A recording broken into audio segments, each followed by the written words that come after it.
गले में लटकी बेड़ियां, हाथ में जेपी की तस्वीर।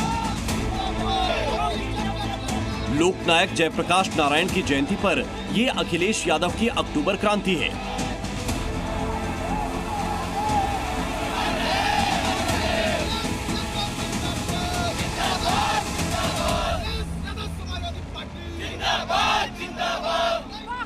जेपी की तर्ज पर अखिलेश ने यूपी में सिंहासन खाली करो की साइकिल आती है वाली हुंकार भरी। जब दिया बुझता है तो फड़फड़ाते हैं लोग। ये हटने से पहले का ये क्रोध दिखाई दे रहा है। बीते 2 दिनों से अखिलेश यादव ने यूपी में संपूर्ण क्रांति के चैप्टर पलटे हैं।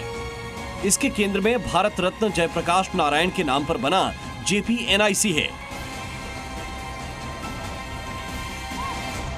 जहां आज एक तरफ सीएम योगी की फोर्स नजर आई और दूसरी तरफ अखिलेश की सेना। योगी और अखिलेश के बीच जेपी जयंती पर जंग को समझने के लिए आपको एक दिन पहले आधी रात की तस्वीर देखनी होगी। ये क्या लिख रहे हैं? निर्माणाधीन लिख रहे हैं। निर्माणाधीन, अरे बेचारा गरीब आदमी है। जा भाई जा भाई। और भी हम भी लिख सकते हैं पेंट से। ब्रश और पेंट से तू लिख दे भाई। समाजवादी पार्टी जिंदाबाद। देर रात अखिलेश यादव जिस टीन शेड पर समाजवादी पार्टी जिंदाबाद लिखवा रहे थे, असल में यही जगह झगड़े की जड़ बन गई है। आधी रात को अखिलेश यादव अपने समर्थकों के साथ लखनऊ के जयप्रकाश नारायण इंटरनेशनल सेंटर पहुंचे। ये वही जेपी सेंटर है जहां अखिलेश ने पिछले साल दीवार फांदकर अंदर घुसने की कोशिश की थी। जयप्रकाश नारायण की जयंती पर अखिलेश फिर एक बार पिछले साल जैसा कदम न उठा लें, इसलिए योगी सरकार ने लखनऊ के JPNIC सेंटर के बाहर रात में ही शेड लगवा दी थी। अष्टमी की रात को शुरू हुआ ये सियासी संग्राम नवमी की दोपहर तक जारी रहा। सुबह सुबह अखिलेश यादव के घर और JPNIC के बाहर सुरक्षा बढ़ा दी गई थी। यूपी पुलिस के साथ ही रैपिड एक्शन फोर्स की टीमें भी तैनात थीं। योगी फोर्स की तैनाती के कारण अखिलेश यादव JPNIC सेंटर तो नहीं जा पाए, लेकिन उन्होंने अपने घर के बाहर ही जयप्रकाश नारायण की मूर्ति पर माल्यार्पण किया। मूर्ति पर माला चढ़ाने के बाद अखिलेश यादव ने यूपी के सीएम योगी आदित्यनाथ को निशाने पर लिया। सरकार क्या चाहती है? किसी महापुरुष का सम्मान नहीं करने देना है, और इसलिए नहीं करने दे रही क्योंकि भारतीय जनता पार्टी के लोगों का योगदान भारत की आजादी में नहीं रहा है। दरअसल JPNIC अखिलेश यादव का ड्रीम प्रोजेक्ट रहा है।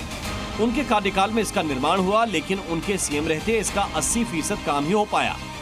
इसी वजह से साल 2017 में जब योगी आदित्यनाथ की सरकार आई तो इसका निर्माण रोक दिया गया। इसकी वजह थी इसकी लागत। जेपी सेंटर को बनाने का शुरुआती बजट 178 करोड़ रुपए था, जो बाद में बढ़कर 864 करोड़ रुपए पहुंच गया। हालांकि अब अखिलेश यादव उल्टा योगी सरकार पर भ्रष्टाचार के आरोप लगा रहे हैं।